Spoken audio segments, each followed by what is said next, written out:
Selamat malam, perkenalkan nama saya Yohanes Budi Satrio. Saya adalah mahasiswa dari STIE Cendekia Karya Utama semester 6, kelas karyawan S1 Akuntansi.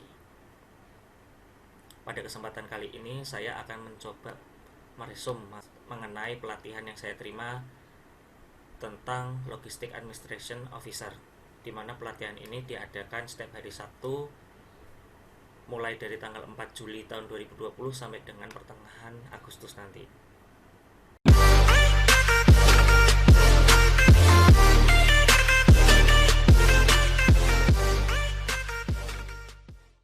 Pada video pertama ini, saya akan mencoba untuk meresum pelatihan yang saya terima di sesi pertama, yaitu mengenai Introduction to Logistics and Supply Chains. Kalau secara teori, logistik adalah suatu proses mengenai bagaimana kita merencanakan, bagaimana kita melaksanakan, bagaimana kita mengelola sampai dengan mengendalikan dari aliran distribusi dan penyimpanan barang, termasuk dengan layanan, sampai dengan informasi terkait dari keberangkatan atau pengiriman, sampai dengan penerimaan dari suatu barang, di mana tujuan akhir daripada logistik itu adalah efektif dan efisiensi dari sisi pelanggan maupun dari sisi pembisnis. Sebelum kita menerjuni dunia logistik, kita harus memiliki beberapa pengetahuan mendasar tentang dunia logistik. Pengetahuan itu mulai daripada kita dapat memperkirakan akan permintaan suatu dari segmen pasar, terus kita juga dapat merencanakan suatu pembelian, kita juga dapat merencanakan suatu kebutuhan, dan kita dapat merencanakan suatu produksi. Terus bagaimana kita mengelola persediaan, bagaimana kita juga mengelola pergudangan, terus juga bagaimana kita memperlakukan suatu barang terhadap kemasan yang akan kita distribusikan. Terus bagaimana kita akan belajar mengenai konsep bisnis dari logistik itu sendiri, bagaimana juga kita memanajemen mengenai persediaan barang jadi, terus bagaimana kita merencanakan pendistribusian, bagaimana kita melakukan proses pemesanan, bagaimana kita dapat memilih transportasi atau jenis angkutan yang sesuai, bagaimana kita juga dapat melihat tingkat kepuasan daripada pelanggan yang menggunakan layanan atau jasa daripada logistik tersebut, bagaimana kita bisa merencanakan strategi bisnis, bagaimana kita bisa mempersiapkan atau merancang sebuah teknologi informatif atau informasi yang dibutuhkan di dalam dunia logistik. Terus kita juga membutuhkan bagaimana teknik pemasaran atau penjualannya. Terus kita juga tidak kalah penting adalah bagaimana kita melakukan pengadministrasian berupa keuangan atau pembukuannya. Secara sederhana, logistik itu tahapannya hanya memenuhi sekitar 4-5 tahap secara sederhananya, yaitu mulai dari proses dan pengadaan dari suatu barang, terus bagaimana kita caranya memilih transportasi atau angkutan yang sesuai dan efektif dan efisien, terus bagaimana kita melakukan pergudangan atau bagaimana kita melakukan stok penataan barang, terus juga bagaimana kita melakukan distribusi, dan juga bagaimana kita melakukan persediaan.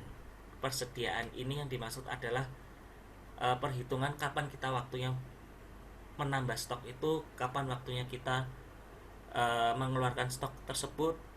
Beda dengan pergudangan. Kalau pergudangan lebih pada bagaimana kita cara meletakkan atau barang tersebut harus diletakkan di bagian mana sehingga mudah untuk diakses, dijangkau sesuai dengan kebutuhannya. Bagaimana kita menata posisi barang sesuai dengan apa yang menjadi kebutuhan. Misalkan barang yang lebih cepat untuk expired date untuk dikeluarkan pertama, itu taruhnya di mana? Apakah di dekat pintu masuk, apakah di dekat pintu keluar, ataukah di tengah-tengah, atau di posisi yang mana?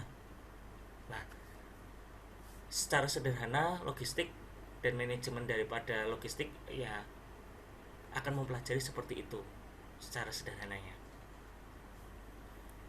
Di dalam dunia logistik itu kita tetap membutuhkan suatu namanya manajemen atau pengelolaan, di mana di dalam pengelolaan logistik tersebut ada 5 tahapan. Yang pertama adalah manajemen bahan baku, di mana dalam manajemen bahan baku kita akan belajar mengenai manajemen pengiriman. Kita juga akan belajar mengenai pergudangan dan sistem penyimpanannya seperti apa. Kita akan juga belajar mengenai manajemen persediaan. Dan tidak kalah penting adalah kita akan belajar mengenai bagaimana cara melakukan penelusuran atau pelacaan terhadap sebuah kebutuhan. Nah, di sini mungkin kita akan bertanya, apa sih sebenarnya perbedaan pergudangan dengan persediaan? Sebenarnya persediaan itu adalah bagaimana kita memanage atau mengatur atau mendata jumlah daripada suatu barang yang kita butuhkan untuk kita melakukan kegiatan usaha. Sedangkan pergudangan atau penyimpanannya adalah bagaimana kita melakukan tata letak atau cara menyimpan yang baik dan benar sehingga barang itu tetap berkualitas, tetap bagus sampai dengan saat barang itu kita butuhkan. Dari mulai barang itu masuk sampai dengan barang itu dibutuhkan untuk digunakan. Yang kedua adalah manajemen tentang produksi pada barang jadi. Di dalam manajemen ini kita tetap tentunya sama seperti tahap pertama yang mengenai bahan baku, yaitu mengenai pergudangan.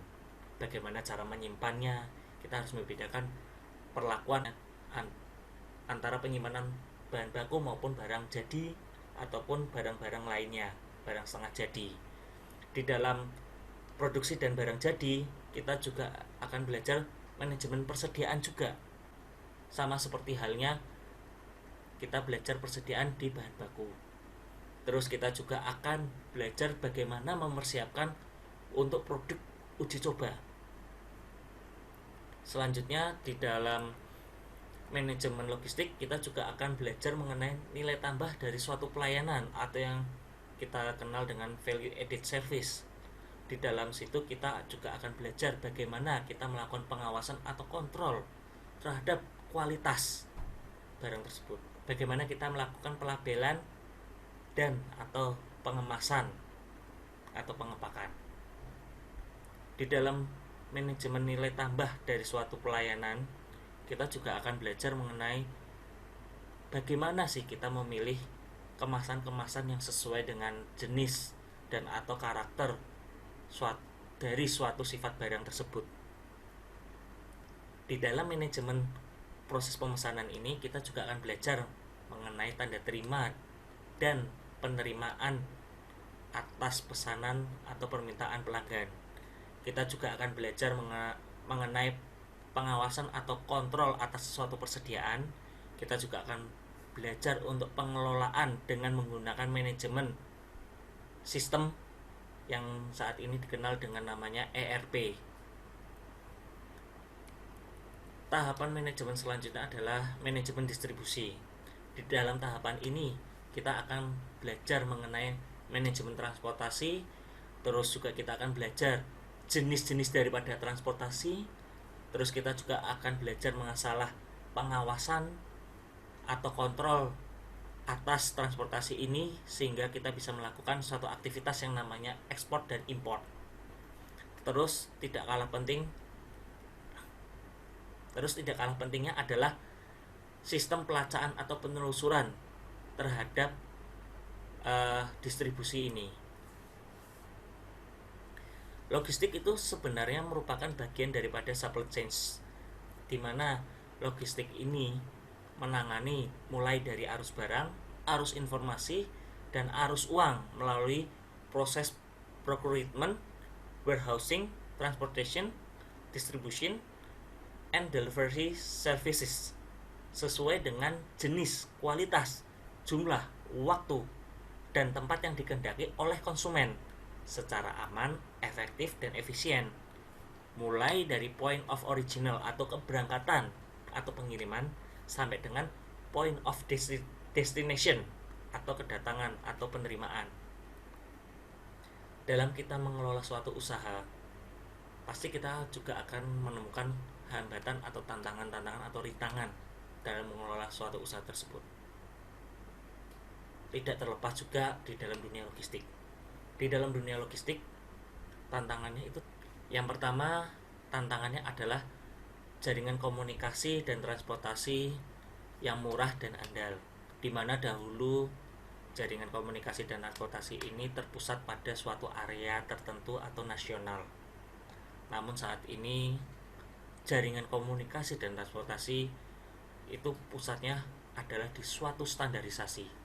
Yang kedua, mengenai biaya modal yang memberikan tekanan kepada pengurangan investasi dan persediaan, di mana kita kalau dulu jika ingin membeli barang lebih murah, maka kita harus melakukan pemesanan dan pengiriman dalam jumlah besar. Namun di era saat ini, pengiriman itu tidak perlu dalam jumlah atau skala besar. Saat ini yang terpenting adalah ketepatan waktu, meski jumlahnya sedikit. Yang ketiga, masalah penekanan kualitas yang mengharuskan pemasok untuk terlibat dalam peningkatan produk. Maksudnya begini, dulu pembeli ingin membeli barang itu selalu memilih dengan tawaran atau harga terendah. Namun saat ini yang dipilih daripada pembeli adalah jaringan atau kemitraan atau kerjasama. Yang selanjutnya adalah siklus hidup yang lebih pendek, komunikasi internasional yang cepat, desain berbentuk dengan komputer, teknologi informasi, dan kolaborasi atau kerjasama antar internasional. Di mana dahulu pengembangan produk itu membutuhkan proses yang panjang dan waktu yang lama. Namun di saat ini pengembangan produk itu lebih dititik beratkan kepada kecepatan atas kerjasama atau yang disebut dengan desain kolaboratif. Tantangan selanjutnya adalah kemakmuran dan pasar dunia, di mana proses produksi semakin lebih fleksibel. Kalau yang di era terdahulu, dalam kita meng-create suatu produk, kita harus mempunyai standarisasi tertentu. Namun di era sekarang, kita kalau mau menciptakan suatu produk atau meng-create suatu produk, itu harus berdasarkan permintaan daripada pasar. Tantangan selanjutnya adalah masalah lingkungan, di mana masalah lingkungan ini fokusnya kalau dahulu adalah pada biaya termurah. Namun di saat ini tantangannya adalah penggunaan standarisasi, di mana standarisasi itu sudah diatur di dalam ISO 14000, di mana produk yang dihasilkan itu harus ramah lingkungan, manufakturnya juga harus ramah lingkungan atau dia dikenal dengan manufaktur hijau. Terus bahan yang digunakan dapat didaur ulang atau remanufaktur, sehingga dari sisi cost ini pasti akan membutuhkan biaya yang cukup tinggi. Sebenarnya kunci dari penerapan strategi dan perencanaan dalam logistik itu simpel sebenarnya, hanya ada 4. Yang pertama adalah proses yang menciptakan nilai dengan pengaturan waktu dan pengaturan posisi persediaan yang ada.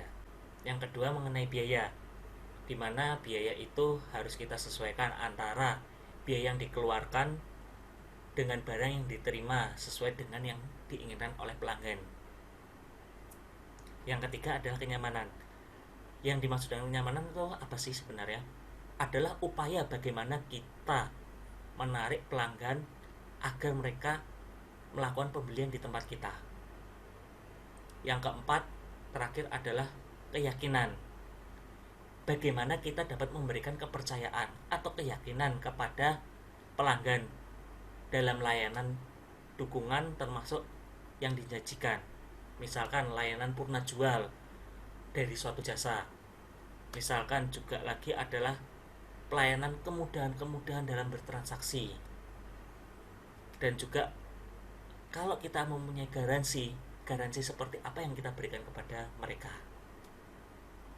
Seiring dengan pemenuhan kebutuhan dari pelanggan secara efektif dan efisien, maka dunia logistik juga membutuhkan peranan teknologi dalam menunjang hal tersebut.